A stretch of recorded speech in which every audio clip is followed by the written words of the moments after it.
Hey Fit Fam, welcome back to another Whiteboard Wednesday. So this week, it's a little bit more geared towards personal trainers. However, it is still applicable for our group fitness instructors as we are still interacting with individuals and still trying to help them work towards their goals. So today we're going to be talking about strategies for increasing retention, consistency, buy-in, motivation, accountability, all that stuff, right? Over the past year, I've heard a lot from our trainers about inconsistent clients or clients that are wishy-washy or strategies to help motivate their clients. And so that's what sparked the idea to do this Whiteboard Wednesday. So first, before we begin, I have three main tips, but I want to cover the bottom line, the foundation, the most important piece with helping our clients reach their goals and staying accountable with you, and that is rapport. So this is the foundation of our IFT model, and this is the foundation of your interactions, or should be the foundation of your interactions with your clients as well as your participants, right? So rapport, building that relationship and that connection with that other individual that you're working with. So our 3 points that we're going to be breaking down today a little bit more to help increase strategies for all the above that I already talked about is 1, to establish a strong rapport with our client or participant. Duh, right? If it's a foundation, of course, we're going to be talking about it in a little bit more detail. Secondly, we have established goals, okay? Goals are a great way to help our clients be consistent because, as we know, if they're not going to be consistent, they're most likely not going to see that end goal achieved. And then thirdly, the ability to understand our client and how this plays into increasing their retention and motivation and such. So let's break these down a little bit more. First, starting with establishing a strong rapport with our client or our participant. Now, our clients and participants, they need to genuinely perceive that you care, right? That you are invested in them and their goals and their struggles, anything, right? They really need to perceive that you're there for more than just, say, a paycheck. This will help them open up. This will help them feel that this will help them open up. This will help them feel it's a safe place working out with you, and that they can trust you. Okay, our clients need to feel safe and supported, right? And so that's why we need to show, or that they need to perceive, that we genuinely care, is because for many individuals that we work with, the gym and working with a professional might not feel safe. It might be intimidating, might be scary. So we need to make sure that they at least feel safe with us, that they can trust us, as well as feel supported, right? They might not be getting support from home or from their friends or family, but they need to have that with you, okay? So that you're almost like an ally for them. These things will help increase rapport with you and your client. Now, when we talk about genuinely caring, right? There's a couple things we can do to show that we genuinely care, right? One thing could be active listening, just engaging in conversation and and asking them questions, right? People love to talk about themselves, and this shows that you're interested in them, right? Another one can be reaching out to them out of office hours, if you would, right? So outside of that 1 hour that you meet with them, you're reaching out, you're checking in with them. Say they told you that they had a test coming up and you hadn't seen them since the test. Maybe give them a text and say, hey, how did that test go? Right? Or check in with them after a hard workout and say, you killed that workout. How's our body feeling? So this will show that, hey, you are willing to devote time for this individual, time that maybe you're not getting literally paid for. This over time will help them see that you care about them beyond the paycheck. Okay? Now, how are we going to do this? I talked about those 2 techniques right then and there. But another way that we're going to start building rapport starts from our first interaction with them at that initial consultation.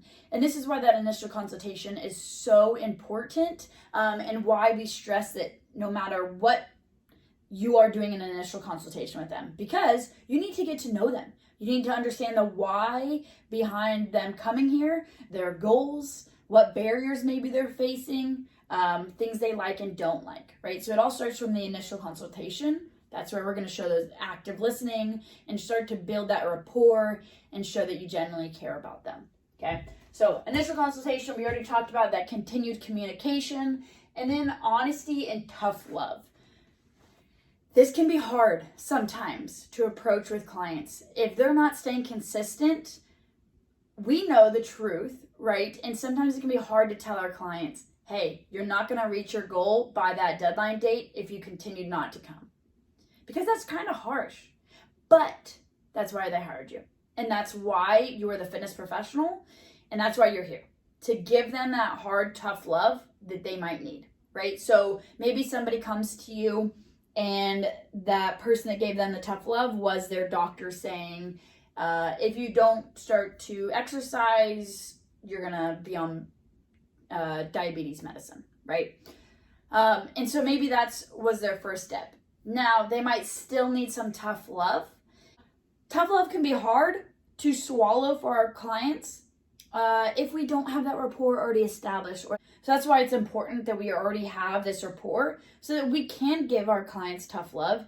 And that way they can understand that, hey, this is not my trainer being mean to me or harsh, but that they genuinely care. And we have that relationship to already understand where each other are coming from.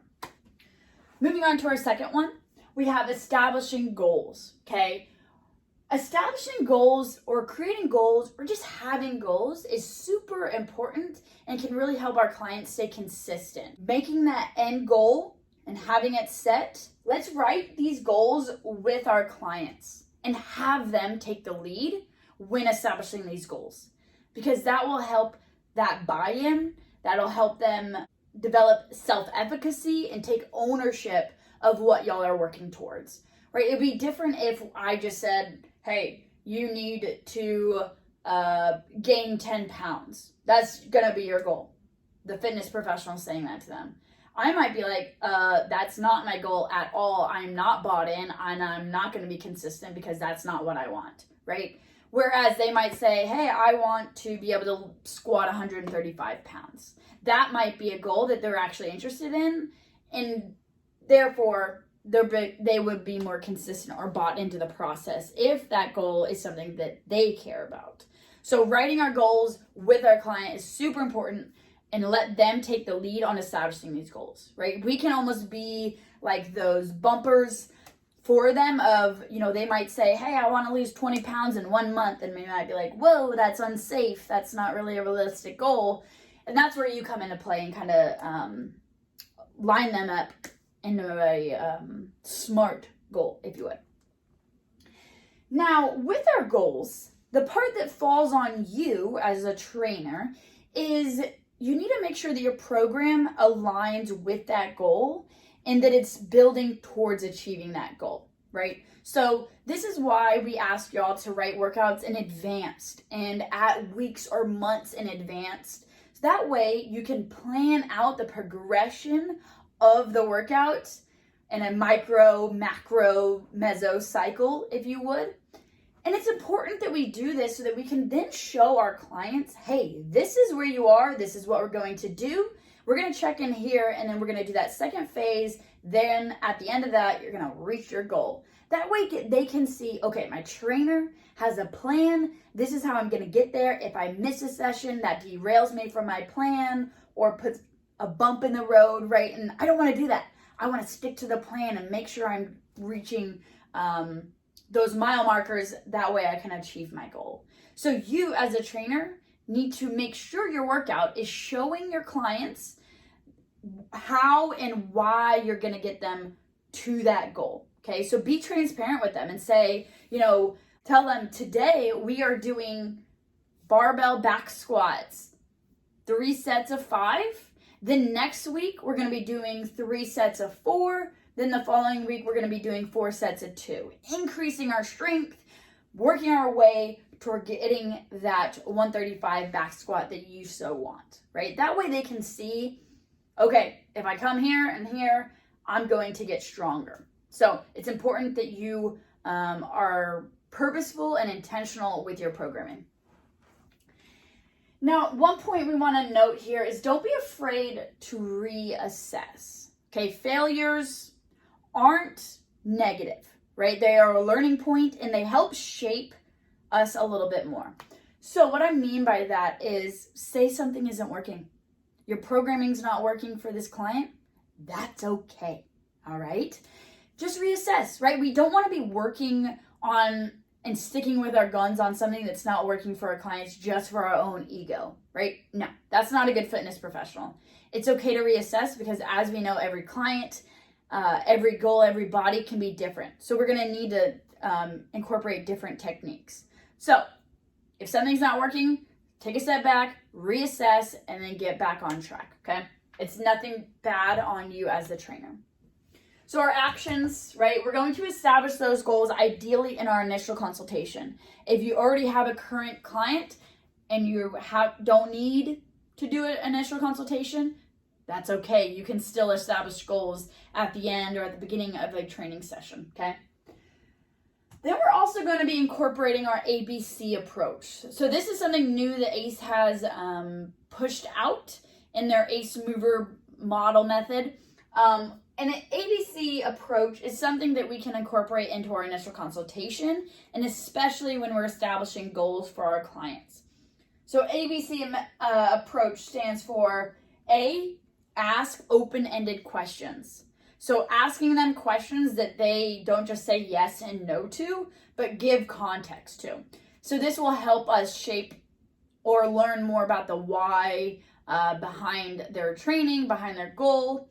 Then B is break down barriers. So this might be something that's hindered them from working out in the past, hindered them from being successful, or something that they see in the future that could be an area of contingency or where they have in the past broken down. So breaking down these barriers, breaking down barriers is great for you as a trainer to kind of know, okay, this area is tough for them. I might need to put a little bit more attention here.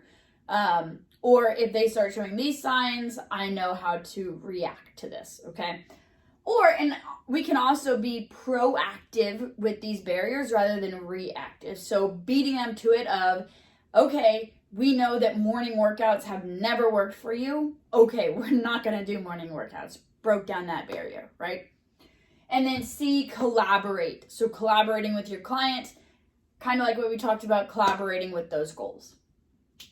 And then our third point of increasing retention and motivation and consistency with our client is to really understand your client, okay?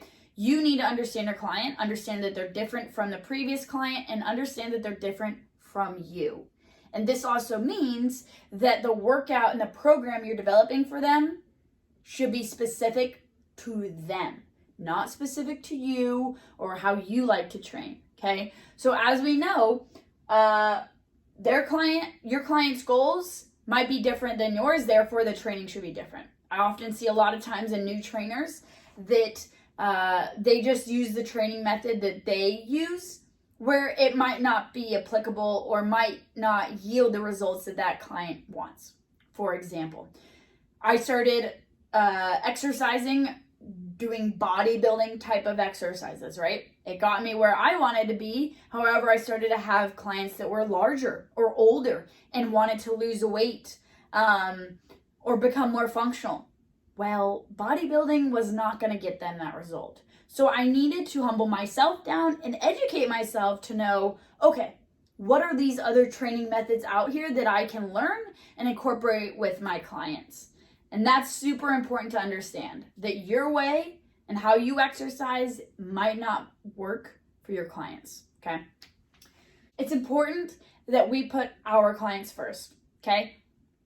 This goes in with the programming aspect that I just talked about. So our client comes first, their goals come first.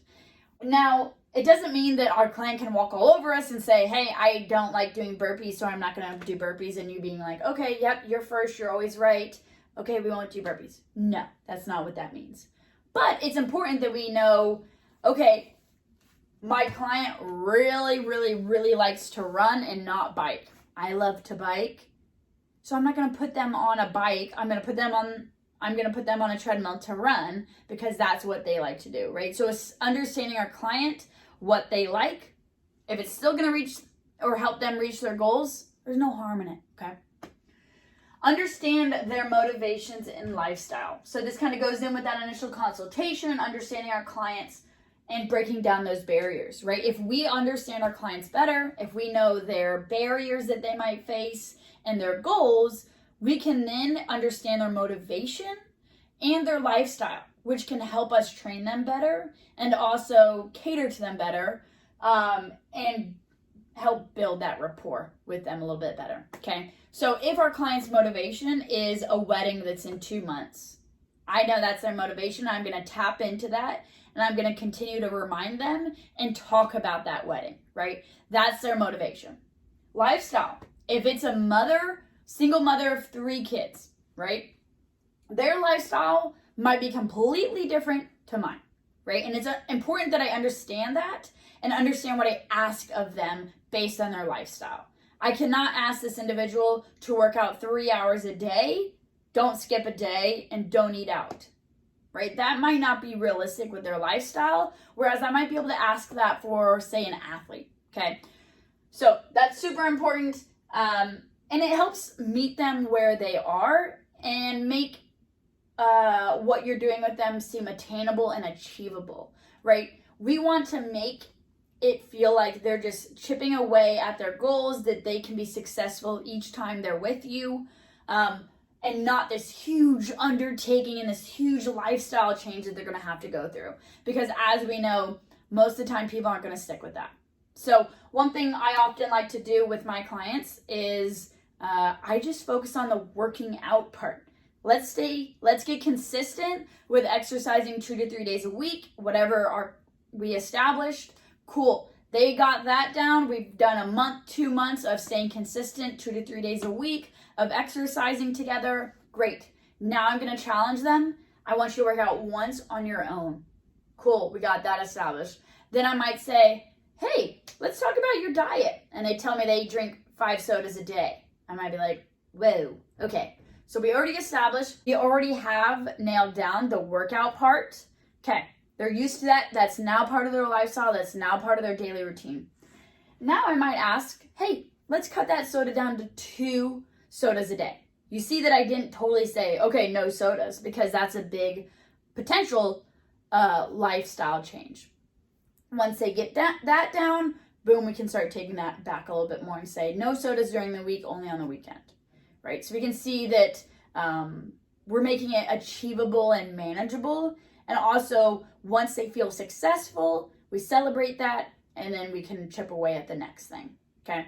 So, how we can help understand our client, program for them, not you. Okay, I hope we get that point. And be realistic and individualized. We've already talked about this. Be realistic with them and their lifestyle and their motivation and where they currently are. And then be individualized based on their goals and plan ahead. So I hope this helps you interacting with your clients. There is nothing better and more meaningful to our clients than your time. So if you're able to show them that you're willing to devote more time than what you're getting paid for, that will go a long way. Talk to them, ask them questions, get to know them. You might not have a talkative client, but you be the talkative one, okay? Let me know if these strategies help. Let me know if you have other strategies that you use. And then also feel free to let me know if you have any specific situations that you have questions about that I maybe could add some tips to. Happy training, happy teaching, and we'll be back for another Whiteboard Wednesday.